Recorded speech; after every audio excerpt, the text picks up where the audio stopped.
एक बार नारद जी घूमते घूमते टहलते टहलते कहाँ जाते हैं? हिमालय की तलहटी में जाते हैं। वहां पर एक सुंदर गुफा है। गुफा के समीप गंगा जी बह रही।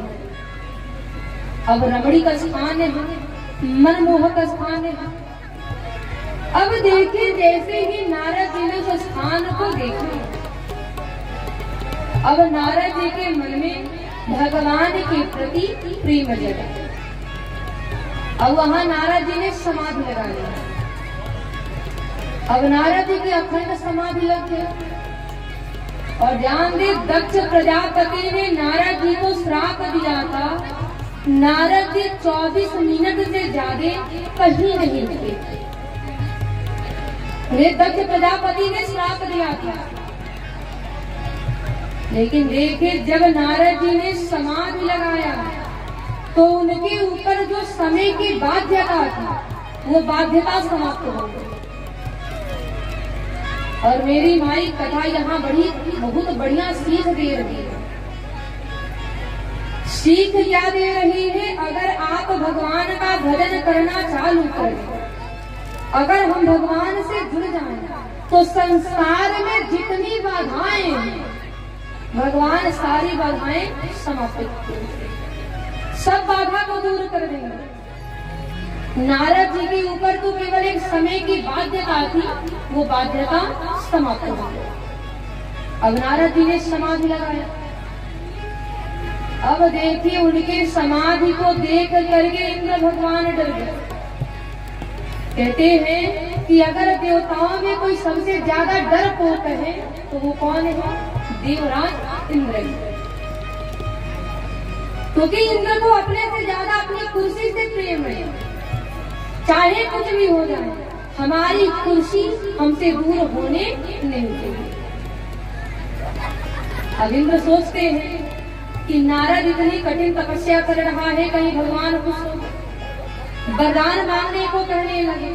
और नारद ने हमारी इंद्र पूरी ही न मांगी। अब ये सोच करके इंद्र ने क्या किया? कामदेव को बुलाया और नारद जी की समाधि को भंग करने के लिए नारद जी के पास कामदेव को भेज दिया। अब देखिए, कामदेव सभी अप्सराओं को लेकर के, रंभा आदि 9 युवती जो दिवंगनाएं हैं, सबको लेकर के जाता है नारद जी की।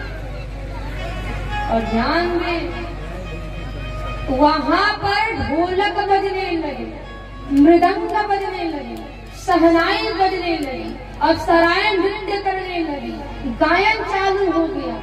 लेकिन काम कला कछु नहीं लगा।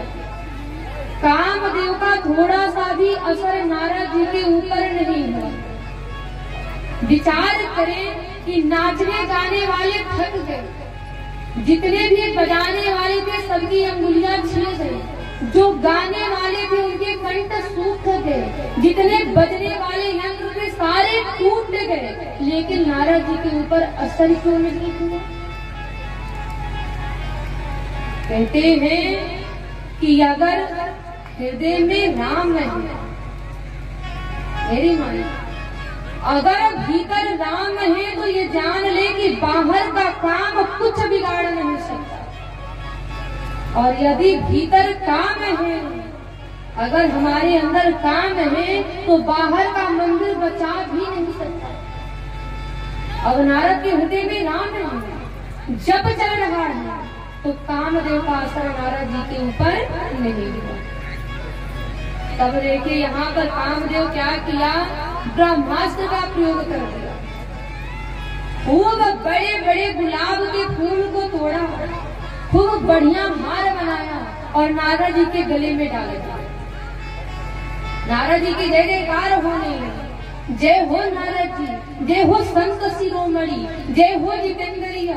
अब जैसे ही जय जयकार हुई और जय जयकार के मीठे शब्द नारद जी के कान में गए, नारद जी ने तुरंत अपनी समाधि को खोल दिया। अच्छा सोचिए कि मृदंग बजाया गया, सहनाई बजी, ढोलक बजे, अप्सराएं नृत्य की, गायन चला, लेकिन नारद जी ने समाधि को नहीं खोला। और केवल उनकी जय जयकार हो गई, नारद जी ने समाधि को खोल दिया। क्यों? कहते हैं कि अपनी प्रशंसा सबको अच्छी लगती है। अगर किसी को अपने में मिलाना है, अपनी ओर करना है, तो केवल एक काम करें। किसी को कटाना है, अपनी ओर मिलाना है, उसकी बस प्रशंसा कर दीजिए, बड़ाई कर दीजिए, फिर देखिए वो आपकी ओर कैसे आ जाएगा। अब कामदेव नारद जी की जय जयकार करने लगा, नारद जी ने समाधि को खोल दिया। अब जैसे ही नारद ने समाधि को खोला, अब कामदेव डर गया, उनके चरणों पर गिर गया, क्षमा मांगने लगा। तो यहाँ पर नारद जी ने तुरंत जो है कामदेव को आशीर्वाद दे दिया, क्षमा कर दिया। और देखिए नारद जी यहीं पर गलती कर रहे हैं। कौन सी गलती कर रहे हैं? जो गलती हम इंसानों से होती है, जो गलती हम लोग करते हैं, वो गलती नारद जी कर रहे हैं।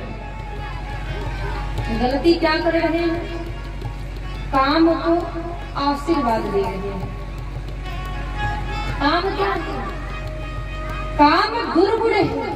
अगर आप दुर्गुण को आशीर्वाद दोगे, इसका मतलब ये है कि आप सद्गुण का गला घोट रहे हैं। अगर आप काम को आशीर्वाद दोगे, इसका मतलब ये है कि आप राम को श्राप दे रहे हैं।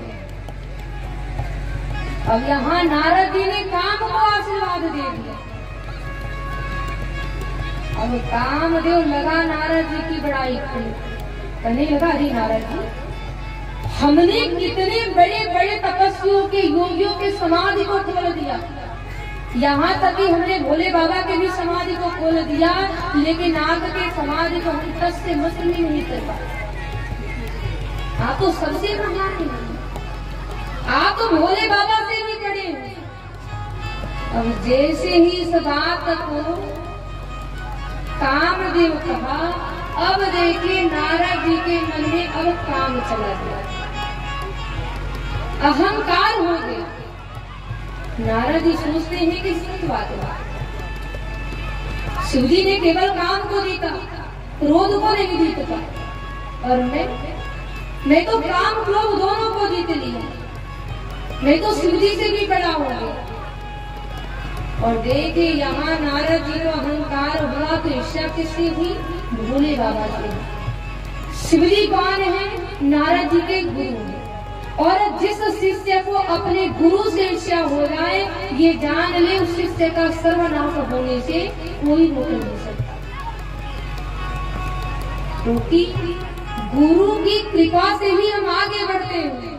अगर हमें गुरु से ही जलन हो जाए, गुरु से ही ईर्ष्या हो जाए, तो हमारा सर्वनाश जरूर हो जाए, क्योंकि गुरु साक्षात भगवान होता है, गुरु परमेश्वर होता है।